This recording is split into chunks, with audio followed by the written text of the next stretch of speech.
Hello students, welcome back to physics class. Hope आप सब ठीक होंगे और आपके घर में भी सभी लोग ठीक होंगे। बच्चे, आज हम यहाँ पे बीएससी सेकेंड सेमेस्टर यानी कि फर्स्ट ईयर का पेपर 1 का नेक्स्ट टॉपिक करने जा रहे हैं। ठीक है, जो हमारा नेक्स्ट टॉपिक है बेटा, उसकी हेडिंग डाल लीजिए, बेंडिंग ऑफ बीम है। ठीक है, तो आप हेडिंग डाल लीजिए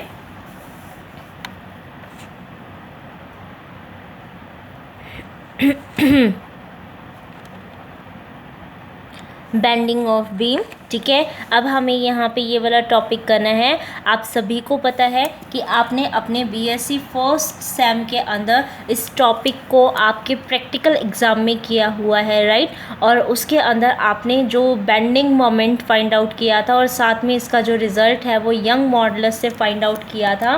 तो इसका मतलब आपको क्या करना है, यहाँ पे आपको पहले तो ये देखना होगा कि एक्चुअली में ये जो बीम कह रहा है, ये बीम का क्या मतलब है। क्या ये लाइट की बीम है?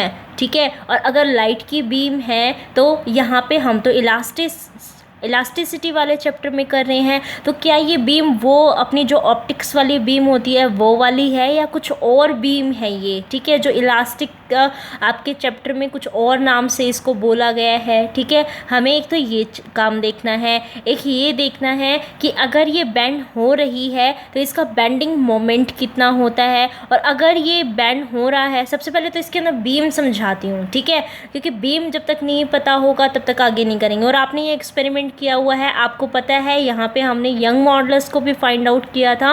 तो अगर आपने इसके अंदर यंग मॉडुलस को फाइंड आउट किया हुआ है तो यंग मॉडुलस क्या होता है आपका नॉर्मल स्ट्रेस अपॉन में लॉन्गिट्यूडिनल स्ट्रेन। इसका मतलब तो इसके लेंथ में चेंज आ रहा होगा। ठीक है, हमें एक वो फाइंड आउट करना है इसके अंदर कि कितना क्या चेंजमेंट आता है इसके अंदर। और आपको पता होना चाहिए, अगर इसमें लेंथ के बारे में है तो इसका मतलब ये जो बीम है ये वो ऑप्टिक्स वाली बीम नहीं है, ये कोई और चीज़ है। तो हमने तो अपने एक्सपेरिमेंट जब हमने परफॉर्म किया था वहाँ पे तो हमने देखा हुआ है कि ये बीम कैसी थी। ये बीम ऐसी थी कि एक हमने वहाँ पे इस तरीके की आपकी रेक्टेंगुलर रॉड जो है वो आपकी करी हुई थी, और इसकी जो थिकनेस थी और इसका जो डायमीटर है उसके कंपैरिजन में इसकी जो लेंथ थी आपकी वो क्या थी, ज़्यादा थी। और हमने यहाँ पे क्या किया था, 100 के आपके या 150 के आपके जो वेट थे वो यहाँ पे सस्पेंडेड किए थे, और फिर इसका बेंडिंग देखा था। और फिर बाद में हमने उसको किसके अंदर, आपके यंग मॉडुलस वाले फॉर्मूले के अंदर पुट कर दिया था, राइट। तो अब हमें क्या देखना पड़ेगा इसके अंदर, ये बीम जो मैंने अभी आपको बताई है, पहले इसकी डेफिनेशन लिखनी पड़ेगी। और अगर ये बीम आपकी बेंड हो रही है, अगर ये बेंड हो रही है इसका मतलब क्या हुआ, ये बेंड होने के बाद कुछ इस तरीके से आपकी हो जाएगी। इस तरीके का मतलब क्या है कि ये जो लोअर वाला पोर्शन है ये तो आपका इस तरीके से कंप्रेस हो रहा है, और ऊपर वाला पोर्शन क्या हो रहा है, इलोंगेट हो रहा है। लेकिन ये जो बीच की लाइन है ये तो एज इट इज़ रह जाती है। तो इसको इलोंगेशन वाली लाइन को इसको क्या बोलते हैं, ये जो कंप्रेस हो गई इसको क्या बोलते हैं, और ऐसे जो आपका कोई इफेक्ट नहीं दिखा रहे थे उन चीज़ों को हम क्या बोलते हैं, यहाँ पे हमें थोड़ा सा उसके बारे में लिखना पड़ेगा। ठीक है, तो चलिए स्टार्ट करते हैं। हमने इसको समझ लिया है कि ये क्या चीज़ होती है, तो अब हमें डेफिनेशन लिखनी है बेटा इसके अंदर कि बीम क्या होता है। ठीक है, अब आप लिखिए कि बीम क्या है इसके अंदर। तो बीम आप क्या बोल रहे हो कि एक रेक्टेंगुलर रॉड है। Beam is a rod of uniform rectangular beam, rectangular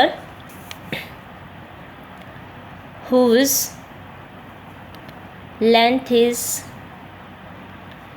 very large as compared to its width or thickness, ताकि इसके अंदर अगर कोई शेयरिंग स्ट्रेस आ रहा हो तो हम उसको क्या कर सके, किसी भी सेक्शन उसके ऊपर आ रहा है तो हम उसको स्मॉल समझ सके, उसको निग्लेजिबल कर सके, so that sharing stress over any section of it are negligibly small। ठीक है, अब हमें इसके अंदर क्या बताना था, मैंने जैसे आपको कहा था कि अब हमें ये बताना है कि ये जो इलोंगेट हो रहा है और ये जो कंप्रेस हो रहा है और ये जो बीच के आपके एज इट इज़ रह गए, इनको क्या बोलते हैं। तो थोड़ा सा इनके बारे में भी लिखेंगे। हमें बहुत लंबी चौड़ी कथा नहीं लिखनी है इसमें, ठीक है। जो जो मेन चीज़ है उस चीज़ को बताएंगे, क्योंकि पेपर में तो ये एक टॉपिक आएगा, ठीक है। पेपर में जो टॉपिक आएगा उसके अकॉर्डिंग हम यूँ कोई ना 1 घंटा इसके ऊपर लगा सकते हैं। हमें तो मेन चीज़ लिखनी होती है। तो जो जो हम समझते जा रहे हैं उसके कॉरस्पॉन्डिंग आप अपने नोट डाउन करते जाएंगे, है ना। तो चलिए करते हैं। इसके अंदर देखो, इसके अंदर इस फिगर को अच्छे से बना लो। इस फिगर को अच्छे से बनाएंगे तो देखो आपको ये किस तरीके से दिखाई देगा। ये कुछ इस तरीके से दिखाई देगा कि ये ऐसे होगा बैंड होने के बाद, ठीक है। और ये जो बीच वाला था ये तो आपका एज इट इज़ रह गया, ठीक है। इसको नाम दे देती हूँ मैं ABCD और इस वाली फॉर्म को दे देती हूँ MN, ठीक है। तो इसके अंदर क्या हुआ, इसको बोलते हैं, क्योंकि ये इलोंगेट हो गया तो इसको बोलेंगे कि इलोंगेशन आ गई है इसके अंदर। ये कंप्रेस हो रही है बेटा, इसको बोलेंगे कंप्रेशन। और ये जो आपका सीधा रह रहा है इसको बोलते हैं न्यूट्रल सरफेस, न्यूट्रल सरफेस, ठीक है। तो इसको क्या बोलते हैं, न्यूट्रल सरफेस बोलते हैं। अब अगर इसको न्यूट्रल सरफेस बोलते तो न्यूट्रल क्यों बोला, वो इसलिए बोला क्योंकि जब हम उसको बेंड करते हैं तो कई उसका जो आपका, जैसे पहले क्या था, ये एक रेक्टेंगुलर शेप में था जैसे मैंने आपको बताया था, तो बिल्कुल फ्लैट था ये, ठीक है। तो कुछ ऐसे इसके ये बीच के ये ऐसे रह जाते हैं कि थोड़ा सा बेंड होने की वजह से ये बीच वाले जो है ना वो आपके कोई भी ना कंप्रेशन वाली चीज़ शो करते हैं ना इलोंगेशन वाली चीज़ शो करते हैं, वो एज इट इज़ रहते हैं जैसे आपके पहले रहते हैं। तो उनको बोलते हैं हम न्यूट्रल फिलामेंट्स बोलते हैं, जो जिनके अंदर कोई चेंज ही नहीं आ रहा जिनकी लेंथ के अंदर, ठीक है। तो अगर जो हमारे जिनके अंदर कोई चेंज नहीं आता तो उसको क्या बोलेंगे हम कि ये सरफेस कैसा है, आपका न्यूट्रल सरफेस है। तो इन तीनों के बारे में अब हमें यहाँ पे लिखना है, तो लिखने के लिए तैयार हो जाइए। तो if A straight beam is bent, then it is found that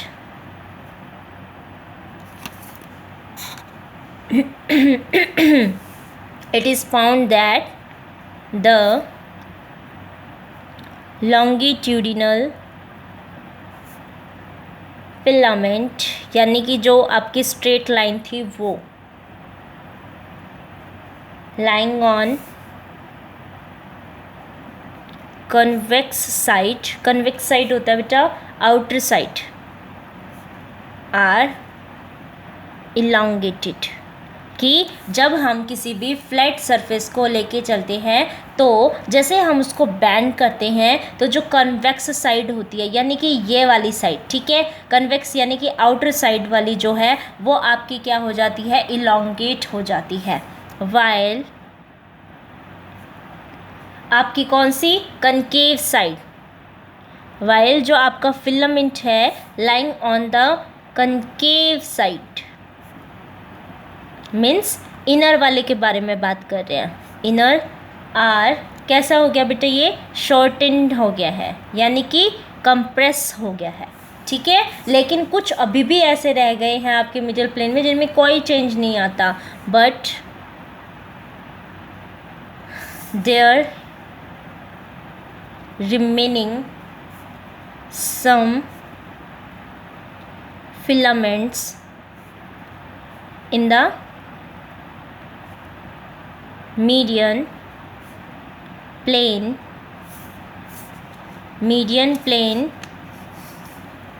which show क्या, no alteration in length, कोई चेंज नहीं करता वो, alteration in length, and are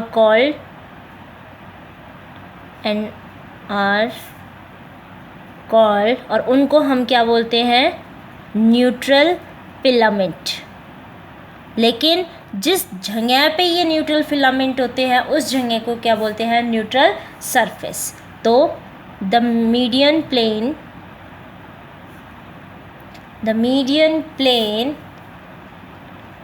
which containing these neutral filaments is known as, उसको जगह को हम क्या बोलते हैं बेटा, न्यूट्रल सरफेस, न्यूट्रल सरफेस। ठीक है, तो यहाँ पे हमने इसके बारे में ये चीज़ बता दिया।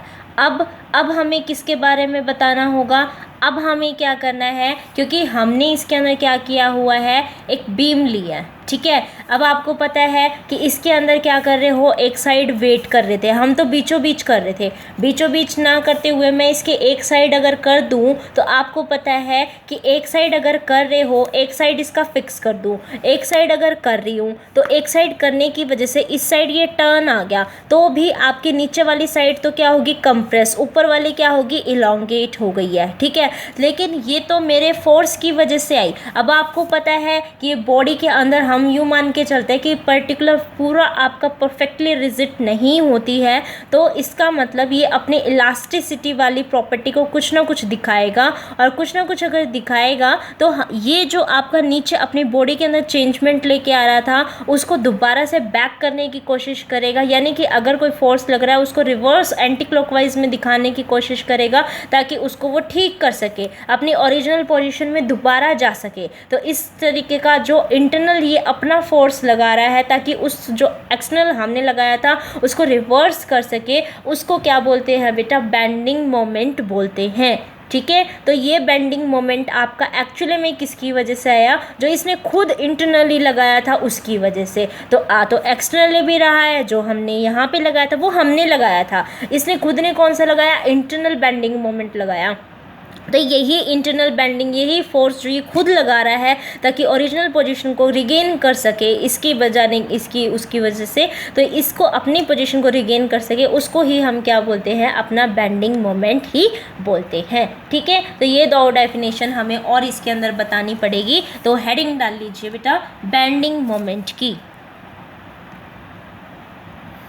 Bending moment. ठीक है, तो अब हेडिंग डाल लीजिए बेंडिंग मोमेंट की। ठीक है, अगर हेडिंग हमने बेंडिंग मोमेंट की डाली है तो अभी मैंने आपको जो बताया इसके अंदर वही काम करना पड़ेगा। इसमें हमने क्या किया बेटा, एक ये ब्लॉक ले लिया और एक ये वायर ली थी, इस वायर के उसमें क्या किया मैंने, इस तरीके से करके, और यहाँ पे क्या कर रखा है, एक ये वेट आपका हैंग कर रखा है। ठीक है, ये वेट लगा दिया मैंने यहाँ पे, और इस पॉइंट को मैंने क्या कह दिया, ये ओ पॉइंट है, तो इससे मैंने क्या किया, इस जो फिक्स पॉइंट था मेरा वहाँ पे आपका लटका दिया। लेकिन इस सीधी उसके ऊपर मैंने अगर इसके कॉर्नर में अगर कर दिया तो ये ऐसे आपकी हो जाएगी, ऐसे अगर नीचे लटकेगी तो ये साइड तो कंप्रेस होएगी और वो इलोंगेट हो जाएगी। ठीक है, तो मैंने ये मान लिया कि ये यहाँ पे ये पूरी लेंथ किसकी थी, मैंने मान लिया एल की थी, लेकिन ये कुछ एक पार्ट पे क्या करेगा, फिर दोबारा से अपनी वही पोजीशन वो करने की कोशिश करेगा। तो मैं इसके अंदर एक फोर्स जो ये लगा रहा था उसको मान लेती हूँ कि ये एक्स पे है, तो ये पूरी, क्योंकि टोटल कितनी थी आपकी एल लेंथ की, तो ये पार्ट कितना हो जाएगा, एल माइनस एक्स का हो जाएगा। ठीक है, तो अगर यहाँ पे ये फोर्स इस तरीके से इसकी उस पर लग रहा है तो वो इंटरनली कहाँ लगाएगा, इसके अपोजिट डायरेक्शन के अंदर लगाएगा ताकि उसको ठीक कर सके, ऊपर कर सके। तो इस चीज़ को मैंने क्या मान लिया कि ये मेरी ए बी साइड थी। ठीक है, ये मेरी कैसी है, ए बी साइड है, और इसके ऊपर कुछ ऐसे भी है जिनके ऊपर कुछ फ़र्क नहीं पड़ा, ये सीधे ऐसे ही रहे। तो इस सीधी लाइन को मैंने यहाँ पे एम एन से रिप्रेजेंट किया था, तो मैं यहाँ पे भी क्या कर रही हूँ, उसको एम एन से ही रिप्रेजेंट कर रही हूँ। तो ये मेरी न्यूट्रल लाइन हो गई है, आपकी क्या एम एन हो गई है। ठीक है, तो अब आपको इसके बारे में लिखना है कि बेंडिंग ऑफ मोमेंट के अंदर आपने क्या क्या किया है। एक बारी थोड़ा बहुत इसकी इंट्रोडक्शन आप लिख लीजिए। ठीक है, हाँ, तो स्टार्ट करते हैं बेंडिंग ऑफ मोमेंट, क्योंकि ये थोड़ा सा लेंथी क्वेश्चन पड़ जाता है जिसके अंदर इसकी थ्योरी आपको बहुत समझनी बहुत ज़्यादा ज़रूरी है। और आप देख सकते हो जो हम यहाँ पे बता रहे हैं ना उसी से ही रिलेटेड लिख रहे हैं, तो हमें लिखने में लास्ट में कोई दिक्कत कोई ना आएगी, इसके बारे में कोई दिक्कत नहीं आएगी, है ना। तो हम इसके बारे में लिखते चलते हैं, ठीक है। तो ये कितना आ जाएगा, इसके लिए हम क्या कंसिडर कर रहे हैं बेटा, इसके अंदर हम कंसिडर कर रहे हैं एक रॉड को जिसकी लेंथ L थी, उसको एक पॉइंट पे फिक्स कर दिया और एक वेट लटकाया है, ठीक है। पहले इतना लिख लीजिए। Let us consider a uniform beam of length L whose one end O is fixed and a load W B applied at the other यानी कि फ्री वाले एंड पे, ठीक है। अदर एंड, दूसरे एंड पे जो फ्री एंड था उसके ऊपर क्या कर दिया मैंने, वेट को अप्लाई कर दिया, ठीक है। और अब इस लोड की वजह से क्या हुआ, बीम बैंड होएगी, ठीक है। अगर बीम बैंड हो रही है तब अब इसके अंदर क्या क्या आ रहे हैं ये देखना है, ठीक है। तो आप लिख लीजिए under the action of load the beam is bent as shown in figure, जैसा हम फिगर के अंदर देख सकते हैं, ठीक है। और अब हम ये मान के चलते हैं इसके अंदर कि जैसे आपने जो भी इसके अंदर एक डिस्टेंस ली है x फ्रॉम द ओरिजिन, और यहाँ पे ये इस ओरिजिन के उस साइड जैसे an आपका कौन सा पोर्शन हो गया जो वेट आपका हैंग कर रहा है और डाउनवर्ड आ रहा था आपका, ठीक है। और इसके ही मतलब जैसे ये एक डायरेक्शन में आपका ये फोर्स लग रहा है, ठीक है। इसके अपोजिट में कौन सा लग रहा है, ये आपका दूसरे साइड लग रहा है, ये कौन सा हो जाएगा आपका इंटरनली, और ये उसमें कैसा आपका क्लॉकवाइज उसमें कैसा लग रहा है आपका एक्सटर्नल बेंडिंग मोमेंट वाला लग रहा है, ठीक है। तो इसको लिखते हैं, तो लिखिए कि फ्रॉम फिगर आपको साफ साफ दिख रहा है कि जो आपका फोर्स ऑफ लोड है W आपका वो डाउनवर्ड एक्ट कर रहा है आपके एंड से, ठीक है, डाउनवर्ड एक्ट कर रहा है। और ये जो है वो आपका equally and vertically upward force आपका, जैसे ये W है तो यहाँ पे इसको वो करने के लिए क्या कर रहा है, इसको एक और फोर्स उस पर अप्लाई हो रहा है, ये आपका वर्टिकली इक्वल एंड, क्योंकि जो फोर्स लगता है उसके according equal and opposite force vertically आपका दूसरा भी तो लगता है ना, तो एक ये हो जाएगा, ठीक है। तो यहाँ पे हमारा कपल प्रोड्यूस होगा, ठीक है, तो जिसकी वजह से हमारा बेंडिंग मोमेंट इसके अंदर आएगा। तो आप लिख लीजिए इसको कि force of from figure, force of load W acting downward at N is just balanced by an equal and vertically upward force W acting at A, ठीक है। जो एक ये फोर्स है जो इसके ऊपर एक्ट था वो उसके अपोजिट वर्टिकली अपवर्ड जो इसको बैलेंस कर रहा था वो कौन सा है आपका, ए के ऊपर ये वाला फोर्स है, ठीक है। यहीं पे तो लग रहा है, तो ये जो टू आपके अनलाइक्स है, एक ऊपर हो रहा है एक नीचे हो रहा है, द टू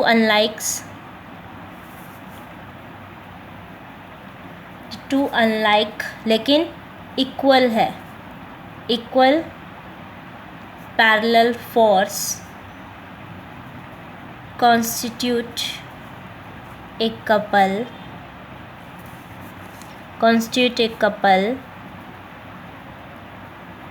having moment कितना WL-X, ठीक है, क्योंकि फोर्स इतना लग रहा है और परपेंडिकुलर डिस्टेंस कितना हो गया L माइनस एक्स का, ये कितना हो गया पर MN वाला परपेंडिकुलर डिस्टेंस पूरी ये इतनी थी। अगर मैं ये कह रही हूँ ये वेट हमारा इसके एक्स ओरिजिन तक का, मतलब जो ओरिजिन से यहाँ तक का था वो कितना है एक्स है, तो ये पूरी लेंथ L की थी आपकी रोड जो थी, तो ये कितना हो गया L माइनस एक्स हो गया। ठीक है, तो हमें इसके ऊपर अगर ये बताना है कि कितना वो वेट और कितना इसका फोर्स इंटू में परपेंडिकुलर डिस्टेंस उसका टॉर्क हो गया, यानी कि उसकी कपल हो गई है, तो अब वो उसका मोमेंट बता रहे हैं, कपल बता रहे हैं, वो कितना हो जाएगा हमारा W into L minus x हो गया। ठीक है, तो ये जो आपका कपल प्रोड्यूस हुआ है, ठीक है, ये क्या करेगा, बीम को रोटेट करेगा, वो क्लॉकवाइज रोटेट करेगा। ठीक है, और इसी को ही क्या बोलते हैं, एक्सटर्नल बेंडिंग मोमेंट। ठीक है, तो आप लिखोगे this couple has a tendency to rotate the beam कैसा, क्लॉकवाइज। ठीक है, एंड इज कॉल्ड, मतलब ये इसको इधर लेके जा रहा है, इस वेट की वजह से इधर हो रहे हैं ये। ठीक है, तो ये कितना हो जाएगा, and is called external bending moment. इसको क्या बोलते हैं, एक्सटर्नल बेंडिंग मोमेंट बोलते हैं। ठीक है, अब हमें क्या करना है इसके अंदर, अब हम इसके अंदर दूसरे वाला बताएंगे। ठीक है, क्या, जो इसके अंदर इसकी इलास्टिक प्रॉपर्टी की वजह से इसकी दूसरी साइड में एग्जिस्ट कर रहा था, इसकी इलास्टिक प्रॉपर्टी की वजह से क्या कर रहा है, इस साइड इसको दोबारा से ऊपर करने की कोशिश करेगा, इधर जो डायरेक्शन के अंदर लगा रहा है वो वाला। ठीक है, अब हमें वो वाला बताना है इसके अंदर, तो लिख लीजिए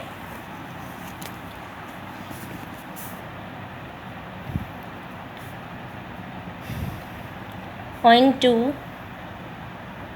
elasticity property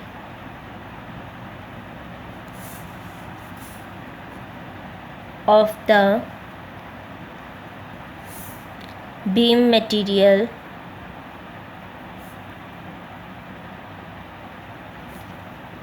internal forces are also developed above and below the neutral axis and constitute a couple in anti-clockwise direction। ठीक है, और वो अपने एंटी क्लॉकवाइज डायरेक्शन के अंदर आ जाता है। ठीक है, तो उसकी वजह से क्या होगा कि वहाँ पे जो आपका एक मतलब एंटी क्लॉकवाइज उसमें आ रहा था, उसको क्या बोलेंगे, उस कपल को क्या बोलेंगे हम, internal bending moment. And this couple is internal bending moment. ठीक है, और यही इंटरनल बेंडिंग मोमेंट अपना क्या होता है बेटा, मैंने बताया था, उसी को ही हम बेंडिंग मोमेंट बोलते हैं। ठीक है, तो bending moment of A bent beam कितना हो जाएगा, तो bending moment of A bent beam can be defined as the total moment of all the internal couples arising in a bent beam, कहाँ पे, about the neutral axis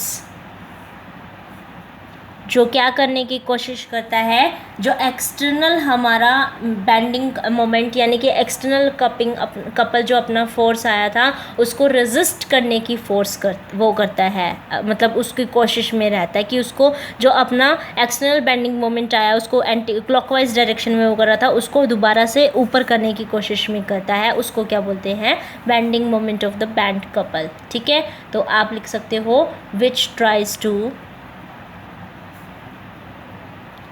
resist the deformation of beam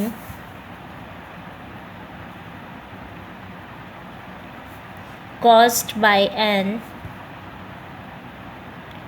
external couple।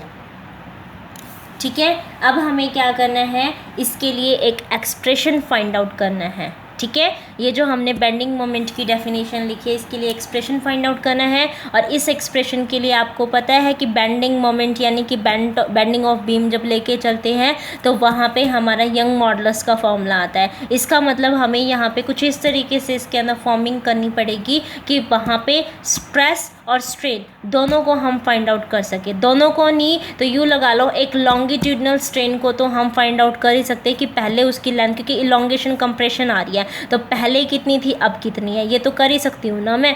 ठीक है, क्योंकि पहले की मैं अपनी बता सकती हूँ कि एल है, फिर बाद में उसमें कितना चेंज हुआ, कितने उसकी लेंथ में चेंज हुआ, वो तो बता ही सकती हूँ ना, वो तो कंसिडर कर सकती हूँ, तो हम उसी चीज़ को अब कर लेंगे। ठीक है, तो उसके लिए आपको क्या करना है, इसके अंदर एक स्मॉल सेक्शन आपका बैंड बीम का, जैसे आपका वो जो बैंड आपका हो रहा था, जैसे आपने यहाँ पे लिया है कि आपकी ये जो बीम है ये आपकी इस तरीके से बैंड हो रही है। ठीक है, ये बैंड हो रही है। ठीक है, तो हम इसी के अंदर स्मॉल पोर्शन इसके मान लेते हैं, और एक पॉइंट जैसे ये बैंड होता जा रहा है तो एक ओ पॉइंट इसके इस तरीके का एक कंसिडर कर लेंगे ऐसे। ठीक है, तो इसका ये पोर्शन कंसिडर कर रही हूँ जहाँ पे एक हमारा MN भी आ रहा है इसके अंदर, जिसके अंदर ये क्या है, न्यूट्रल सरफेस आ रहा है। ठीक है, तो इसी तरीके का एक सरफेस इसमें कंसिडर करो। तो for the expression for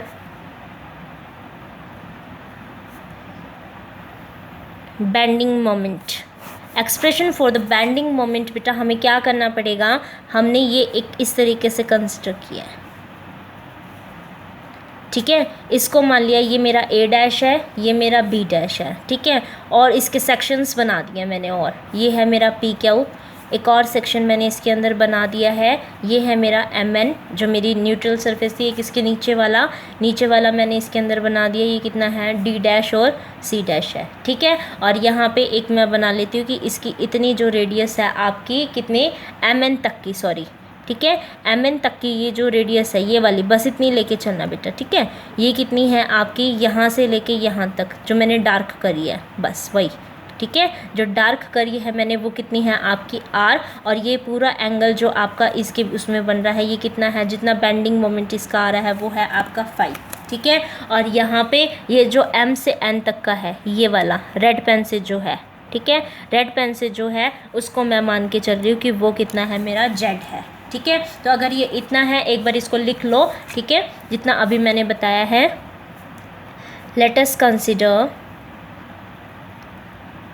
let us consider a small section, कौन सा, A' B' और इसको भी मैंने C' D' ही माना हुआ है, ये पूरा कंसिडर किया है। और जो हमने बेंडिंग मोमेंट है उसमें भी बता सकते हैं कि ये हो गया ऑफ द बैंड बीम, और इसके अंदर हमने PQ एक पार्ट ऑफ फिलामेंट ही माना है। ठीक है, जो कि आपके Z डिस्टेंस पे है फ्रॉम द MN। ठीक है, तो आप लिखोगे here PQBA part of filament at distance Z from neutral axis। ठीक है, let phi be angle obtained by arc MN of neutral axis at point O dash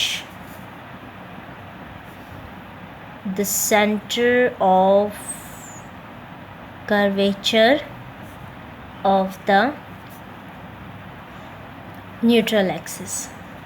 ठीक है, तो अब हमने क्या किया है, इसके अंदर इतना हो गया। अब हम ये मान के चलते हैं कि जो अगर आर जो है आपका रेडियस ऑफ कर्वेचर है, let R be radius of curvature, क्योंकि ये कर्व में हो गया ना, तो हमने इसका आर को रेडियस ऑफ कर्वेचर मान लिया ऑफ द न्यूट्रल एक्सिस। तो आपको पता है एम एन इस एंगल के बिहाव पे कितना बता सकते हो, आर फाई। ठीक है, और पी क्यू कितना हो गया, पी क्यू आपका जो है वो इसके आर प्लस में जेड और है, लेकिन एंगल वही फाई बन रहा है, तो इसको बोल सकते हैं आर प्लस में जेड फाई।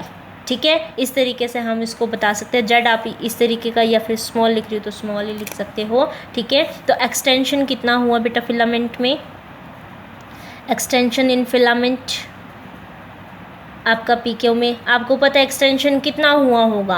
ठीक है, जितना आपका ये इसका जो था इसमें से इसको माइनस कर दो तो इतना पोर्शन आपका निकल के आ जाएगा। तो पी क्यू में से हम एम एन को ही सब्ट्रैक्ट कर देते हैं। तो आपको पता है ये आर फाई था, ये आर फाई जेड फाई था, तो टोटल आपका जेड फाई ही निकल के आएगा। पता ही है ये, तो इस फैक्टर में से इसको सब्ट्रैक्ट करेंगे तो जेड फाई तो आएगा और कुछ कोई ना आएगा वहाँ से। ठीक है, तो ये हमारा यहाँ से जेड फाई निकल के आ गया। अब क्या काम करना है, वहाँ से अपना जेड फाई के फॉर्म में आ गया था, तो longitudinal strain, longitudinal strain for filament P Q, ये कितना हो गया आपको पता है। ये कितना होता है, इंक्रीज इन लेंथ अपॉन में ओरिजिनल लेंथ, यही तो होता है। तो आपको पता है कितनी थी आपकी increase in length, Z phi करिए, और पहले आर फाई थी ना, तो इसको कर दिया, तो यानी कि फाई से फाई कैंसिल हो गया और ये कितना हुआ, जेड बाई आर। ठीक है, तो आपको पता है यंग मॉडुलस क्या होता है, स्ट्रेस अपॉन में स्ट्रेन होता है। ठीक है, ये कौन सा नॉर्मल स्ट्रेस और ये कौन सा होता है आपका लॉन्गिट्यूडिनल स्ट्रेन। तो आपको पता है यहाँ से तो आपने सिर्फ यही निकाला है, नॉर्मल स्ट्रेस, और ये तो निकाला ही नहीं। तो इसका मतलब जो नॉर्मल स्ट्रेस है वो किसके इक्वल हो जाएगा, यंग मॉडुलस इंटू में आपके लॉन्गिट्यूडिनल स्ट्रेन के। ठीक है, जिसको आप लिख सकते हो यंग मॉडुलस, लॉन्गिट्यूडिनल स्ट्रेन की वैल्यू कितनी आई है बेटा, जेड बाय आर। ठीक है, इतना करने के बाद आपने क्या करना है, इसके अंदर नेक्स्ट जो आपने ये पूरा एक पोर्शन कंसिडर किया हुआ है उसको इस तरीके से ले लो कि इसके अंदर जो मतलब साइड का जो आपका ए बी वाला पोर्शन नहीं आ रखा था उसको इस तरीके से ले लो कि एक रेक्टेंगुलर फॉर्म में है। ठीक है, इसके अंदर एक जगह का जो आपने लिया हुआ है उसका एरिया ऑफ क्रॉस सेक्शन,